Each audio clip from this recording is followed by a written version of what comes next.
So you are welcome to the next topic, which is how to write compelling stories.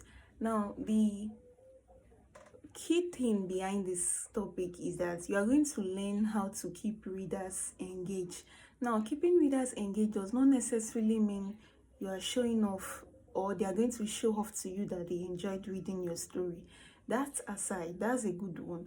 But if you are staying on that to say, okay, I want to get comments or I want to get responses to my story because I wrote something for the public, you might actually wait on that for a long time. But what I mean by keeping readers engaged is that you get them to read your piece, you get them to read your articles, you get them to read everything that you've ever written to the end. So they are not just reading and stopping halfway. No, they are reading to the very end. That is one idea of you keeping your readers engaged. Do you understand? Now, there are different ways to keep your readers engaged. There are so many different ways to keep your readers engaged. One of them is to share your experiences and personal stories. Share your experiences and personal stories. Why? Because there is this part of human that is really connective to the next person.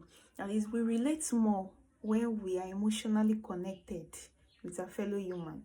For example, now, a mother who just came out of postpartum depression is narrating her experience, and she's narrating it to somebody who has gone through that journey, or somebody who is going through that journey, or someone who is anticipating to go into motherhood. You see, these three categories of people are, they can relate with what the speaker is going to say or is saying. Why? Because that experience is one, it connects to their emotion, two, is human, three, is relatable. So they can connect to it at every given point. That is why you must be able to harness the power or the skill of sharing relatable stories. Sharing relatable stories has its very key function that it does, because it keeps reader engaged, yes, it keeps them to read to the end, and it keeps them to connect with the speaker or to the writer in question. For example, now you could use this action plan. You say, okay, in year 2014, I was a nursing mother of 4 kids. Sorry, if the person is nursing 4 kids, that means the person gave birth to quadruplets.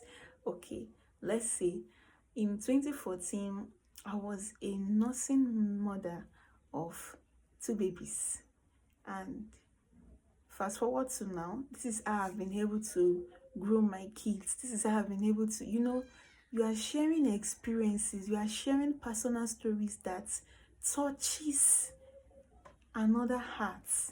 You are not just telling story, no, but you are using your personal story that would have been, that would have made you very vulnerable, but you have that knack to share it out with people because you know that this thing would actually help someone out there.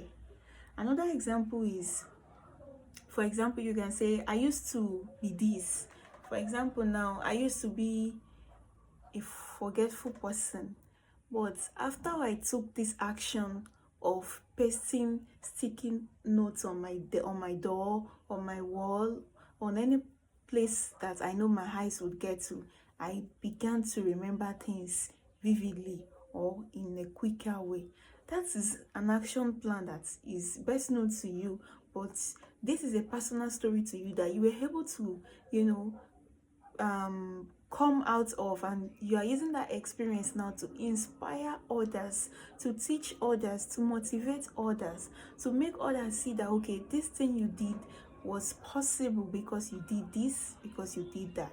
So that's an example of actually sharing personal stories. And another way to get connected to your readers is to talk about your business. Talk about what you do. When I used to manage social media page for a real estate company, I used to tell the man that it's okay for you to talk about what you do, but people want to see the face behind the brand. They want to see the face behind the camera.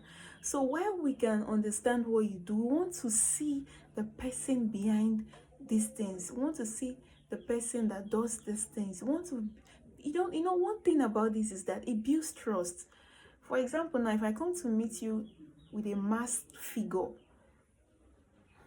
you might not give me an audience because one, you don't know me. Secondly, you are scared. You don't get to see the person behind the mask face or something, and it's not humane. It's not connecting enough, because somebody that you can see, how do you connect? How do you say, okay, I am dealing with this person, we have a conversation or we have a relationship? It's impossible because you do not have, a relationship. You do not have this connecting symbol right there.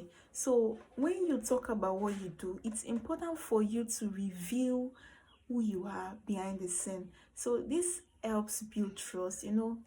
People actually buy because they trust you first of all, and they know you deliver before they can even say, okay, I want to buy this product because of the product. They buy the product because of the person that does the products, not necessarily because of the products. People buy brand, they buy the person behind the brand. Most times when it has to do with personal branding, people buy the person, the personnel. They buy the personnel before they can even get to buy the service or the products. So we must understand that trust is a very important factor in building brand.